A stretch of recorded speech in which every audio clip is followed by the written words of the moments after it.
The views and opinions expressed on any program are those of the producers and/or the persons appearing on the program, and do not necessarily reflect the views and opinions of FRC Media, Bristol Community College, or the City of Fall River.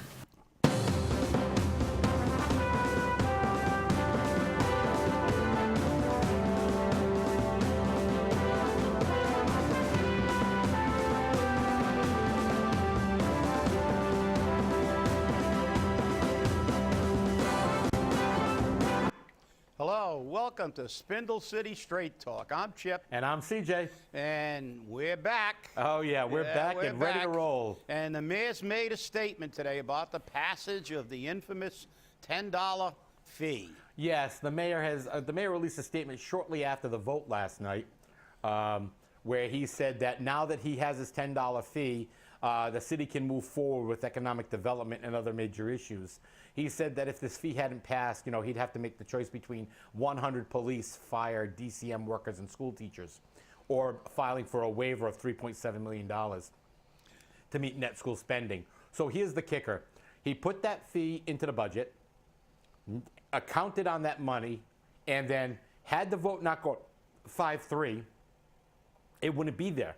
So what would he have done? And Mike Mioza brought up a very interesting situation. What happens if 10 taxpayers get together, go to the Superior Court, and ask for an injunction on the fee? Yeah, but here come the judge. Here come the judge. Here come the judge. Here come the judge. He wouldn't answer that question, would he? Well, he says it's highly unlikely that this would go before a judge, but it wouldn't happen. What, is that an answer to a question? No, and then he was asking that, but what would happen if it did happen? Oh, that won't happen. You know a lawyer. They don't answer any questions. I believe the mayor also said that this will now create a sustainable budget. Yes. Which is absolute BS. Everybody, right. Listen, I actually took my tie off, but I have a sport coat on today because this morning I attended a retirement board meeting. And at that retirement board meeting, our treasurer, Mr. I never saw a figure I had in front of me, Noons, informed the retirement board that the city would not pay on time. They have an October 1st date that they agreed upon years ago to put their share of the retirement costs in, and he said the city will not do it. They can't do it. And then he said, well, I'm not going to say it on camera, but how do you expect me to pay people salaries if I've got to pay for the retirement? Well, that's part of the budget, nitwit. I hate to tell you that. That's what you get paid to do, manage the money. You're not supposed to give out pay raises, and you're not supposed to give out, throw money around on all these projects if you don't have the money to sustain your previous commitments, one of which is the retirement system. For the people who put 30 and 40 years into the system working for the city, and you continually steal, this budget is not sustainable because obviously they can't pay their bills now. They can't sustain what we've got right now. They're going to be late. And I asked at that meeting, and that meeting will be on television, I asked for an impact study of what that delayed payment will cost. We had a projection of if they don't pay on October 1st, next year, we will incur an additional $500,000 in liability. $500,000. That's going to now be called next year's budget. That will be called, oh, we didn't anticipate this. Well, guess what? You're not going to get off the hook because I'm telling you now. You're going to owe more money. And when Clueless Sam tries to BS like he does and says, oh, with this fee, I'm going to be able to pay all the bills. You can't pay your bills right now. If you could pay your bills, you'd pay the damn retirement system on time in October, not in January. It's all baloney. It's campaign season and everything is rosy. We get $10 and we can pay all our bills, even though there's no accurate projection on how many people opted out, how much money that's going to impact, all these other issues. There go the politicians again. It's campaign season. They're all going to hold hands, sing Kumbaya, and say, "Oh, what a wonderful world." Next thing, we're going to have Louis Armstrong's ghost appearing at the government center, singing, "What a wonderful world that we live in." Yep, Fall River's beautiful. And we have a sustainable budget. Just like our man Sean Kadim said about 3 years ago. And my earbud is telling me that I hear malfeasance. Malfeasance. Malfeasance, misfeasance, non-feasance, every feasance you can list in the book. That's what we have in Fall River. I'm telling you. And what we have is a budget built on BS. Because, if BS was bricks, this administration could build a chimney to the moon and have bricks left over. Hey, we wouldn't have to spend $100,000 on a study to determine if the King Philip Mill chimney needed to be repaired. But, this is deplorable. And then to have the treasurer say, we have to choose between paying your commitment to the retirees and paying people salaries, and then have the mayor with the audacity to release a statement that this budget is balanced and it's sustainable is criminal. This is the problem, though. There is no criminal in Fall River, okay? We don't have any findings. You're less than truthful. And that's the sad part about it. We now have a judge where, of course, last night, Linda Perry goes, "I don't know whether to call you judge or attorney or, I'm used to calling you judge." And he says, "You can call me anything." Well, I have a few words I'd like to call them, but we won't get there. We can't say it on here because of the FCC. I got a few names I'd like to call them, too. Yeah, but this is the problem we have. All right? The people of Fall River don't really get up in arms. I said this before. This country was founded on a revolution which started over a 2% increase in tea taxes, which was less than a hay penny, which is less than a half a cent. And they started an entire revolution. We get hit with $2 bag fees and $10 monthly sanitation fees and, a fee for this and a fee for that and 2.5% increase in taxes, and now they're going to ask for an override. And you know what? They sit there and they go, "Oh, well, there's nothing we can do. Oh, well, there's nothing we can do. We're going to revolt." 20 people go outside and go, "Yay, we got to sign. Yay, we got to sign." You know what? Do a revolt. Make it happen. March on City Hall. March on these city councilors. Don't let them get away with what they're getting away with. Yeah. A 5-3 vote yesterday was, in my opinion, was telling the people of Fall River, "Hey, right there, because we don't care about you." And that's the truth. No, it is. And the thing is, what you have to do is march on the polls in September and November and just clean this place out. Because the fact is, listen, they continue the line. And like I quoted Goebbels a while back in front of the council. And if you tell a big enough lie long enough, the people begin to believe it. Yes. And all they do is continue to misrepresent. And then they parade these people in front of the council. Now, Mr. Nunes has not given a straight answer in his tenure with this city. I don't think I've ever heard him give a figure. I think like his middle name is, "I don't have that with me. I'll get it for you. I'll get it for you." So he's the treasurer, and he's making in excess of $100,000. And then he gets an attitude. And he's got all kinds of people helping us. But, they all deserve the money. And then we have Kathy Ann talking about the money she saved, which we've proven she didn't really save on 2 of our previous shows.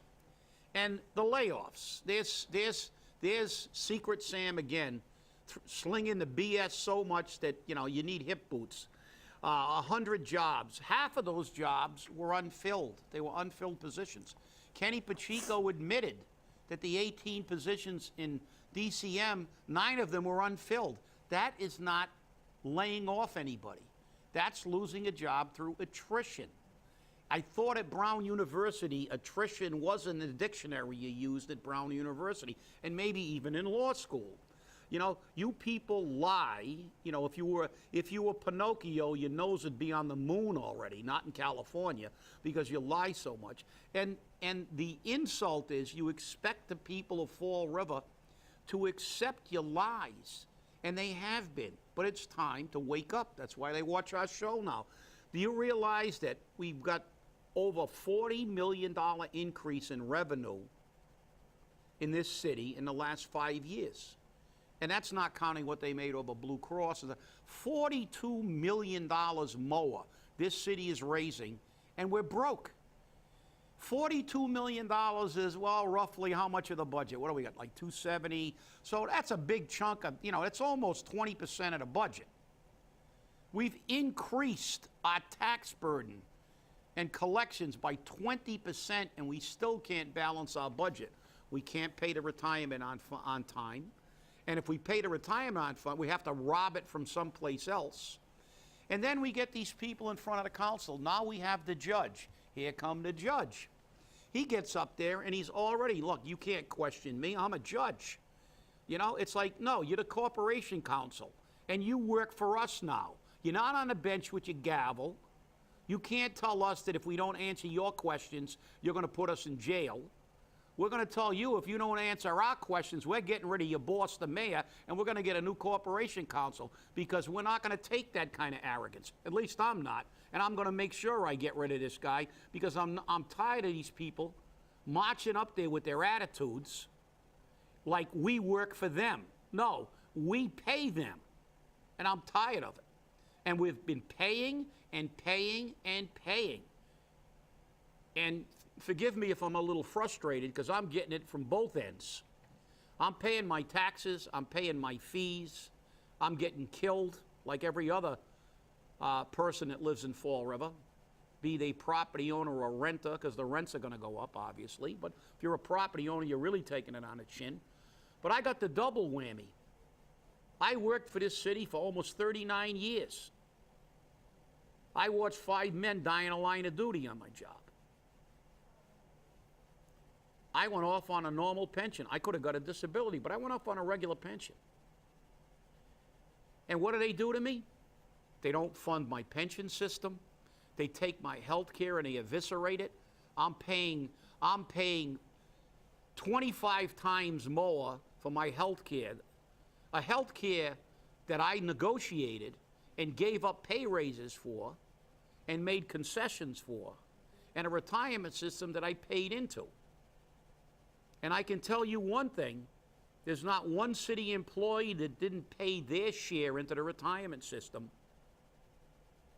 But I can show you the last 10 years how deficient the city has been in paying their share, either not paying it at all or paying it late, which ultimately ends up in more liability. And then the mayor has the audacity to use that as an excuse. Well, retirement's costing us more. Yeah, of course it's costing us more. It's not because people are living longer. That's part of the actuarial charts. It's because you clowns don't pay your share on time. And now you've increased it another $500,000 for next year because you're not paying on time. And I'm not going to let you get away with that. So forgive me if I'm tired of listening to this political rhetoric. It's time not to take a shovel and clean it up. It's time to get a bulldozer. I hear you, Chip. And the sad part about it is every election year we go through the same crap. I said it before, I'll say it again. I think all 9 need to go. City Councilor Dan Rigo has decided to block the voter. He has made contacting him via Facebook impossible. And, I can understand it because there are a lot of people out there that can be very mean and very cruel on Facebook. But he is an elected official. That's a means of communication for a lot of people today, is to send you a private message. And in turn, he's blocked them. So he cannot get their messages, and he can't read what they're saying, which says to me either he's walking around with blinders on or he doesn't want to hear it. We take this a step further. I was sending emails to City Council Correa. Do you know that they're all bouncing on a regular basis? And that's all week they've been doing that. So I finally sent him a message and I said, Jazel, you need to clear out your email box because everything's bouncing. You can't get any pertinent communications.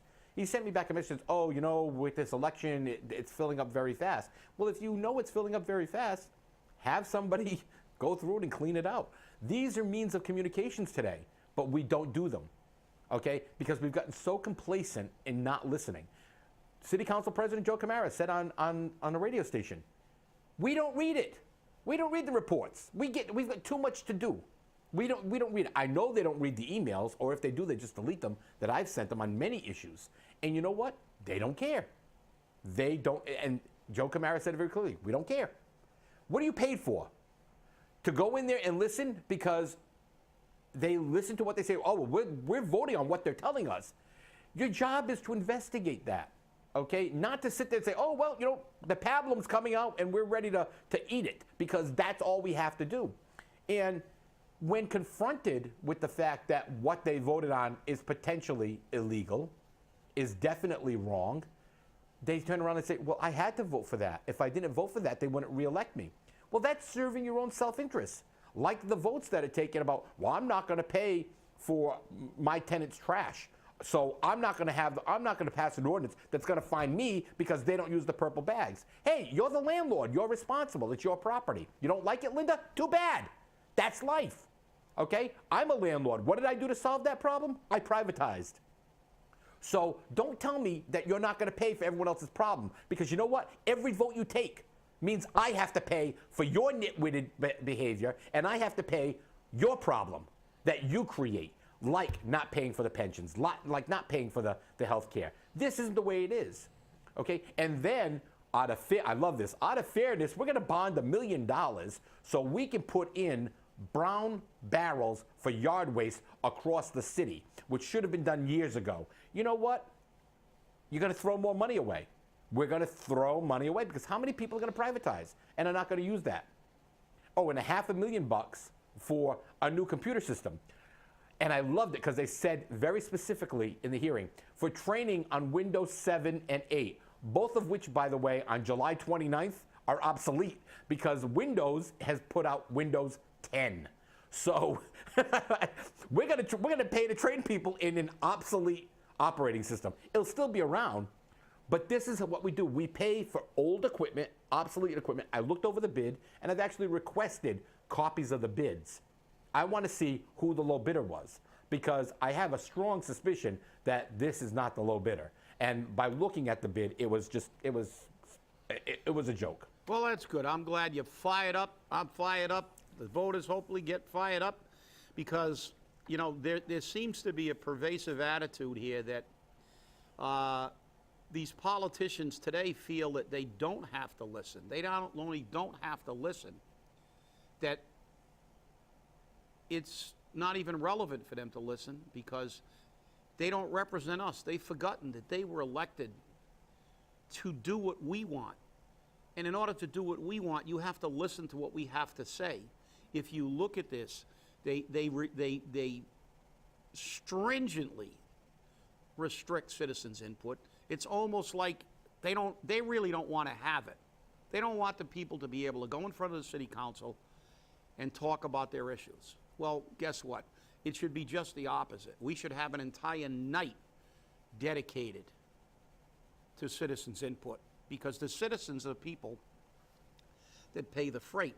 You have a city councilor that doesn't want to talk on email, doesn't want to, you know, communicate now because he's taking some heat for a position, but he's running for re-election. So my advice is, if you can't take the heat, get out of the kitchen. Don't run. When you run for public office, when you assume any position of leadership, you got to put your shit helmet on, because people are going to start throwing things at you, because heavy is the head that wears the crown. The fact is that no matter what you do, there's always going to be a segment that disagrees. And if you're a leader or a politician, you're going to hear from those people, and it's your job. And if you can't take that, don't take the job. If you don't want to listen to the people, all the people, you know, we have a republic, a representative form of government. The majority is supposed to rule, not the minority. You know, we've said time and time again that we have a monarchy here. This is not a democracy. It's not a republic. It's a constitutional monarchy. This nation is a constitutional monarchy. And this city is fundamentally a constitutional monarchy because they don't care.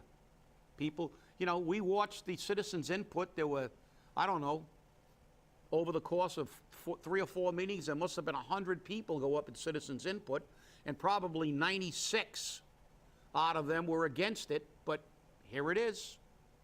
The fee's here. The bills are going out. We don't listen. To hell with the people. You know, what do they know? It's only their money.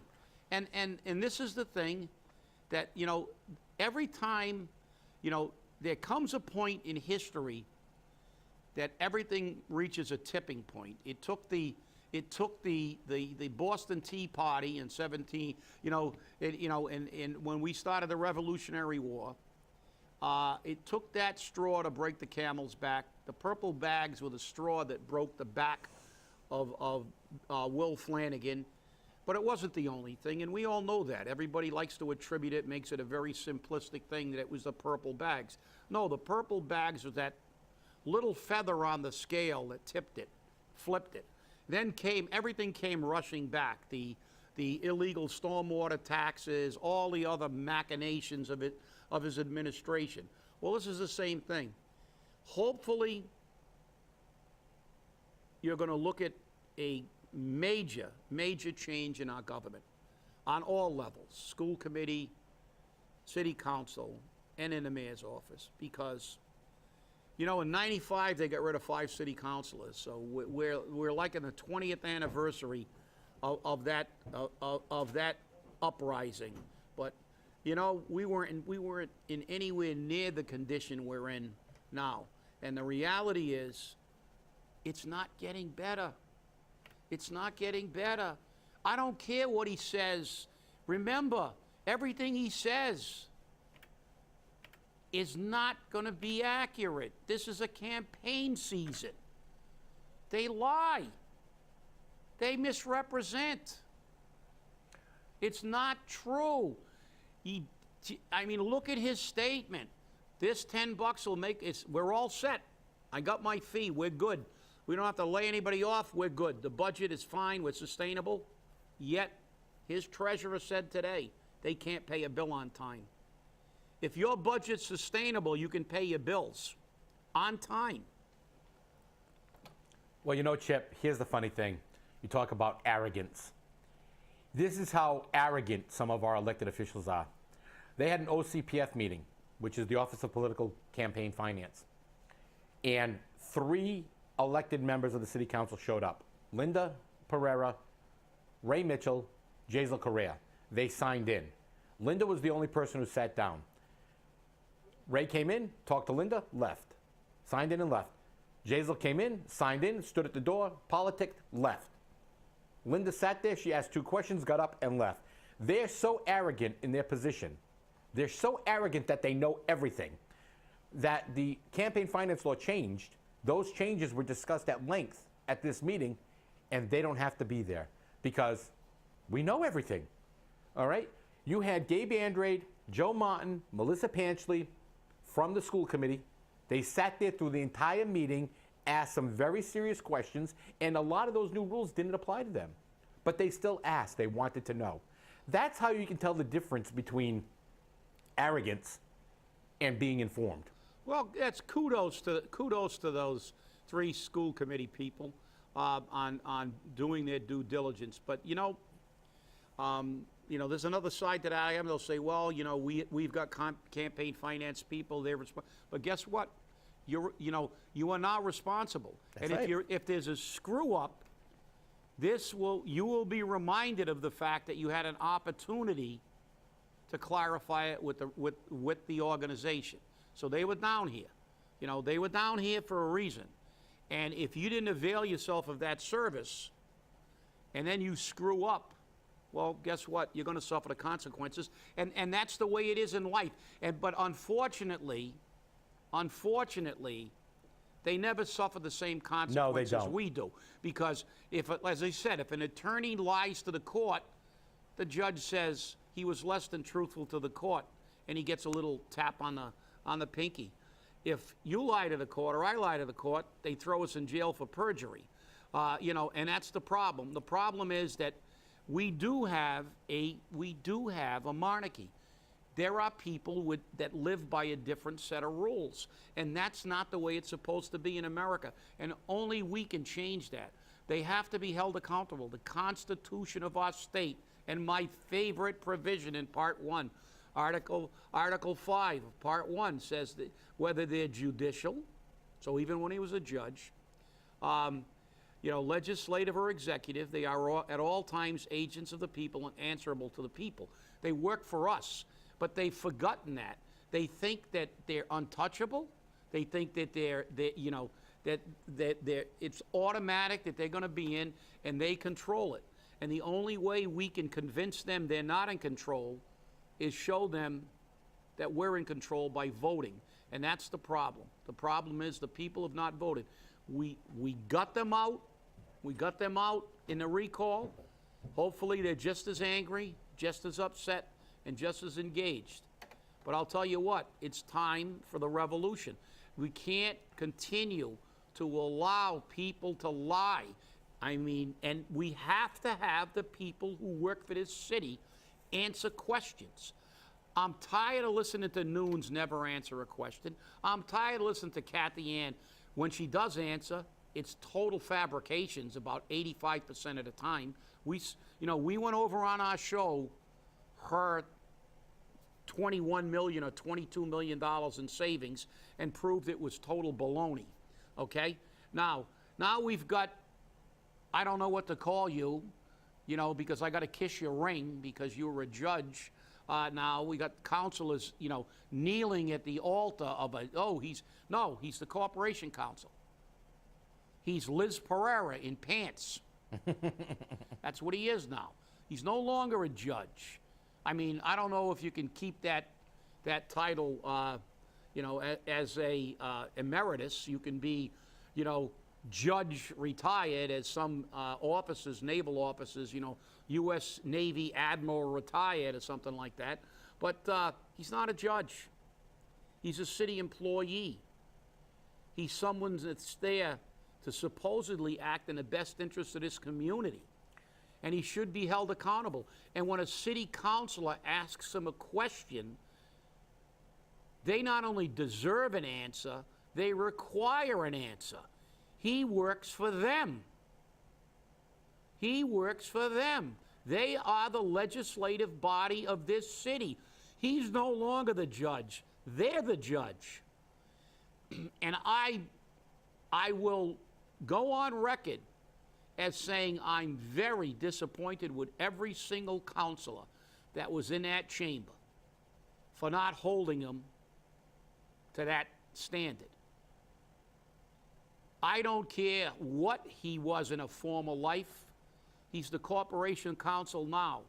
And if you're asking him for an opinion and he doesn't give you an answer, you keep him there until he gives him an answer, until he gives you an answer. And that's what he's getting paid to do. He wasn't there to slough it off. Oh, that won't happen. Really? Are you going to walk across the Taunton River next? And it's like, answer the question. You're the corporation counsel. You're no longer the judge. The city council, by the way, in case you didn't know that, and I saw an interesting article about him in Facebook about him grilling some reporters, unjustly, by the way. And so, let's put this in perspective. If you want to be on the bench and have the gavel, go back to being a judge. If you want to be the corporation counsel, you better answer the questions. And if our new counselors better make them. Well, real quickly, Chip, just so our viewers know, with the passage of that ordinance, in 20 days, the bills are going out, so you can expect yours. So if you're opting out, do it now. Thanks for watching. We'll see you Friday, and believe me, there's going to be more to talk about. Have a great day. Up the rebels.